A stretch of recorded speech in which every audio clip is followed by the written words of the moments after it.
Radio Afrique Santé, partenaire des acteurs de la santé. Le journal Nawal Akobi.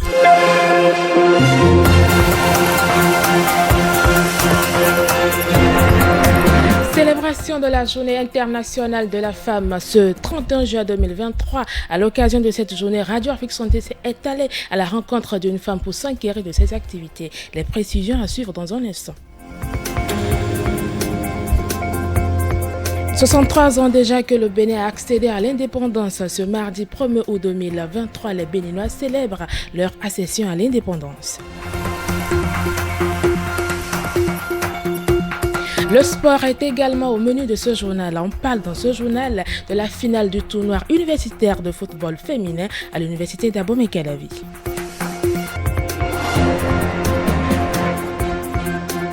C'était les principaux titres de ce lundi 31 juin 2023 sur votre web radio africaine, toujours en direct du studio Vincent Folly au Bénin.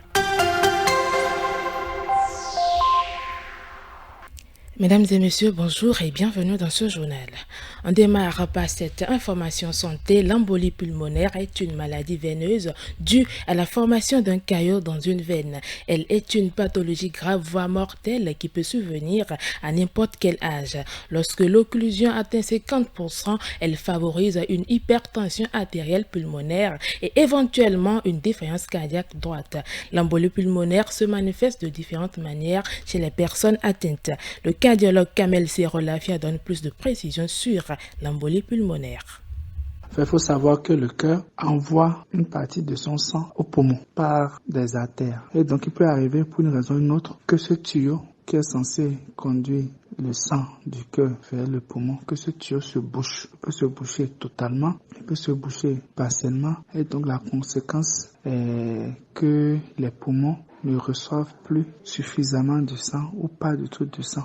Donc l'embolie pulmonaire, c'est donc une obstruction de l'artère pulmonaire qui est l'artère qui conduit le sang du cœur vers les poumons. C'est une douleur à la poitrine. Elle peut être à gauche, à droite, au niveau du bas du thorax. Cette douleur qui est associée le plus souvent à un essoufflement. C'est-à-dire quand la personne fait de petits efforts, des efforts qu'elle avait l'habitude de faire, ces efforts l'essoufflent. Donc lorsqu'on a cet essoufflement avec une douleur à la poitrine et dans certaines circonstances particulières, il faut penser à une embolie pulmonaire.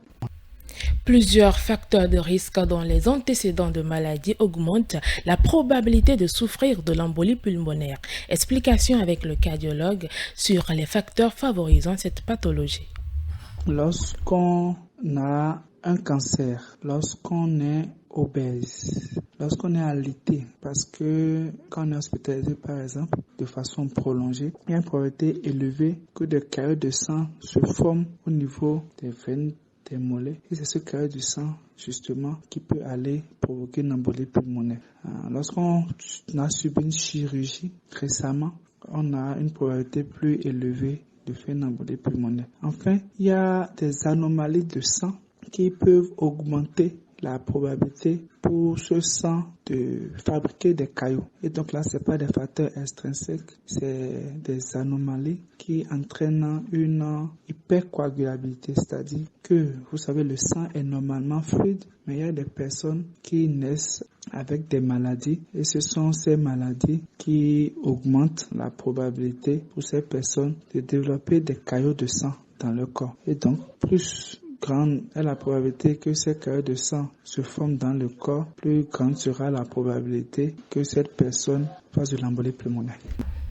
Je vous l'annoncer en titre, 31 juin 2023, journée internationale de la femme africaine. À l'occasion de cette journée, Radio Afrique Santé a jugé bon de mettre en lumière une femme de l'ombre qui se bat au quotidien pour apporter sa pierre à l'édifice. C'est une vendeuse d'une pâte de maïs communément appelée au Bénin Koma. Les clients l'appellent Maman Willy. Elle vend du Koma à l'université d'Abomey-Calavi depuis des dizaines d'années et propose un repas chaud à des centaines de clients de lundi au samedi. En cette journée internationale de la femme africaine, la population estudiantine lui rend hommage au micro de Radio Afrique Santé.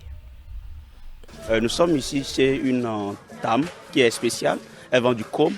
Donc ici, quand on vient très souvent, c'est pour prendre du Koma pour être à l'aise. Et je crois qu'elle est une dame qui se bat. Elle se bat assez et je pourrais dire que c'est une dame qui a permis quand même à des jeunes de pouvoir avoir au moins aujourd'hui un travail puisqu'elle a embauché. Nous, on vient ici, on mange du com matin, midi et soir. On vient, c'est tout le temps chaud. C'est une dame qui fait tout comme si elle est en train de préparer du repas à ses propres enfants. Elle est ouverte, très simple, elle accueille bien. Jusqu'à là, je n'ai pas encore assisté à un mauvais comportement de sa part.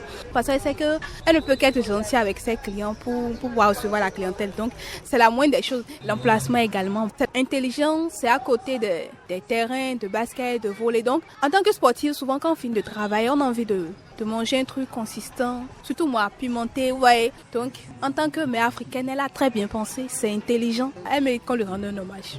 Ouais, son com c'est super. C'est pas que c'est super tard que je ne manque jamais de venir ici. Même si je suis rassasié à la maison, j'ai toujours envie de manger son com. C'est un peu ça. Elle est gentille quand même, c'est bon. C'est une dame très remarquable dans la préparation et aussi dans l'accueil. Parce que si tu es quelqu'un, tu n'accueilles pas, tu peux faire de bonnes choses, mais les gens ne viendront pas chez toi. C'est rare de voir une femme comme ça, parce qu'elle est ici maintenant, ça fait des années. Moi, je suis venu, j'ai fait 4 ans. Elle était là avant mon arrivée. Donc c'est parce qu'elle est courageuse, c'est pour ça qu'elle est toujours là jusqu'à présent. Nous avons aussi rencontré un ancien étudiant qui, de temps en temps, passe sur le campus pour manger le com de Mama Willy. L'ancien étudiant rend hommage à cette femme africaine. On l'écoute au micro de Erwan Olide. Ça fait plus de 10 ans que j'ai le bac et puis quand je suis venu sur le campus, j'ai connu cette dame-là où de temps en autre, on va chez elle, on mange. Je pense qu'en ce temps, c'était un peu plus gros qu'aujourd'hui. Moi, je la félicite d'ailleurs. Parce que vu la cherté des denrées, si je peux m'exprimer ainsi, par exemple du maïs, qui est de la première nécessité qui est plus utilisée dans la fabrication de com que nous mangeons, elle s'efforce toujours à le faire. Aujourd'hui, je suis sûr que ce n'est plus rentable comme hier, mais elle est toujours dedans, elle n'a pas lâché, elle est toujours là. Moi, je trouve que c'est une dame très battante. Parce que on est venu sur le campus, on a venu beaucoup qui ont commencé ici, qui préparent ici, mais qui, vu la cherté des choses, ont désisté et ont laissé. Mais cette dame-là, je pense qu'elle est plus battante. Je ne vais pas citer des noms, mais je connais des personnalités de ce Bénin-là qui sont passées par ici, qui ont mangé et même qui ne sont plus ici. De temps à autre, quand ils passent par ici, on a du plaisir à prendre ça parce que c'est bien fait, c'est bien préparé. Ça fait plaisir quand même. À noter que Mama Willy a embauché plusieurs jeunes dames qui l'aident pour son commerce. Une nouvelle brève dans ce journal pour annoncer le 1er août, demain mardi 1er août 2023, jour de la fête de l'indépendance du Bénin, une nouveauté à la 63e édition de cette fête. En plus du défilé des différentes composantes des forces de défense et de la sécurité, les populations auront droit à un défilé aérien. Les véhicules avant blindés acquis au profit des unités terrestres dont l'armée de terre et la garde nationale vont également défiler ce 1er août. Il faut rappeler que dans le cadre des préparatifs de cette célébration du 103e anniversaire de l'indépendance du Bénin, il sera procédé à l'installation des podiums sur le boulevard de la Marina à hauteur de la place de l'Amazone à Cotonou.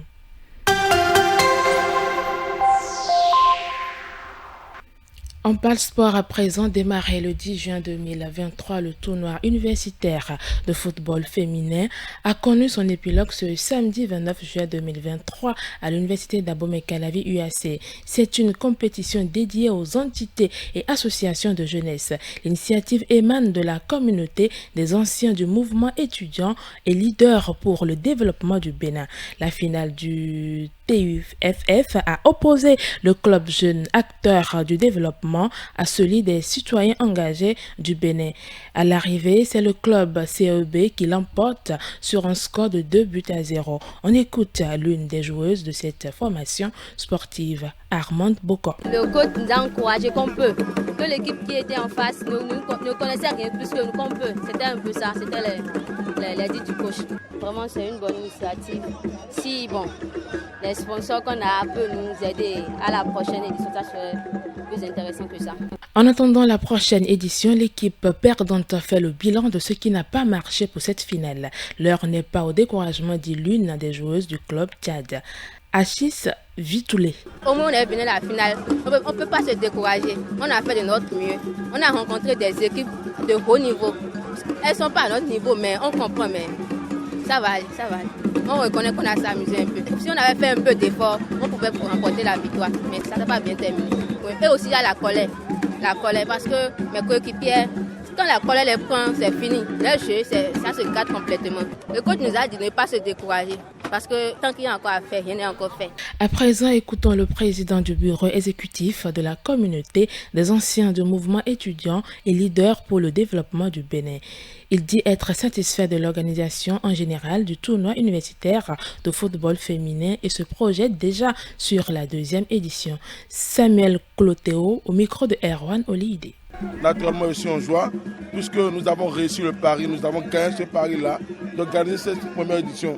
Et nous remercions déjà tous ceux qui nous ont accompagnés sur n'importe quel volet, que ce soit sur le volet communicationnel, sur le volet organisationnel. C'est une réussite, c'est une émotion de joie, mais tant qu'il reste qu'à faire, rien n'est encore fait. Nous allons quand même tenir compte des différentes appréciations pour mieux organiser la 2e édition et mettre encore la barre plus haute. Vous savez, une première édition, il y a certains points d'ombre.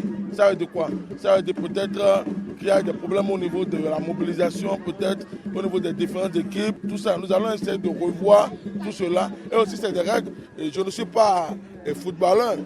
Donc, la 2e édition, c'est de voir comment mieux appliquer les règles footballistiques au niveau du staff et autres. Vous savez, toutes les équipes qui ont participé à ce tournoi ont fait du jeu. Mais un jeu, il y a des vaincus comme des vainqueurs. Donc, nous allons appeler ces équipes de se préparer pour la 2e édition au niveau de chaque entité. Nous avons prévu organiser une soirée de gala pour distinguer les joueurs. Ça sera au niveau de la salle Sibako, au niveau du stade, le samedi 12 août. Donc à cette soirée, nous allons aussi distinguer des personnes qui ont essayé d'apporter une contribution d'une part ou d'autre part. Ainsi prend fin ce rendez-vous d'information. Tibus Aérino a assuré la mise en onde. Nawala Kobi était à la présentation.